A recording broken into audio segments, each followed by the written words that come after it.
ఆదిత్యపురంలో ఉన్న గుమస్తా దగ్గరికి జేడీ, కేడీ ఇద్దరూ వెళ్తారు. ఇక కేడీ అయితే కుర్చీలో కూర్చొని వాళ్ళమ్మ సుహాసిని ఫోటోని గుమస్తాకి చూపిస్తూ, "ఈవిడ నీకు ఏమైనా తెలుసా? అసలు ఈ సంస్థానానికి ఈవిడకి మధ్య ఉన్న సంబంధం ఏంటి?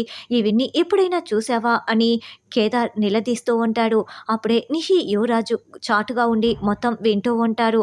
ఆ ఫోటోని చూడగానే ఒక్కసారిగా గుమస్తా చాలా షాకింగ్‌గా, "నాకు ఈవిడ తెలుసు. ఈవిడ పేరు సుహాసిని. ఈవిడ ఈ మహల్‌కి వారసురాలు" అని చెప్పటంతో ధాత్రి, కేదార్, నిషి, యువరాజ్ ఒక్కసారిగా చాలా షాకింగ్‌గా వింటూ ఉంటారు.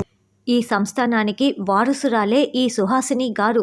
కొన్ని సంవత్సరాల క్రితం వజ్రపాటి సుధాకర్ అనే వ్యక్తిని ఈవిడ ప్రేమించారు. వజ్రపాటి సుధాకర్ అనే అతన్ని ప్రేమించి పెళ్లి చేసుకొని అసలు ఈ మహలు వద్దు, ఈ ఆస్తి వద్దనుకొని ఆయనతోనే వెళ్ళిపోయారు. సంస్థానాన్ని, ఆస్తిని మొత్తం వదులుకొని తర్వాత ఆవిడికి ఒక మగబిడ్డ కూడా జన్మించారని తెలిసింది.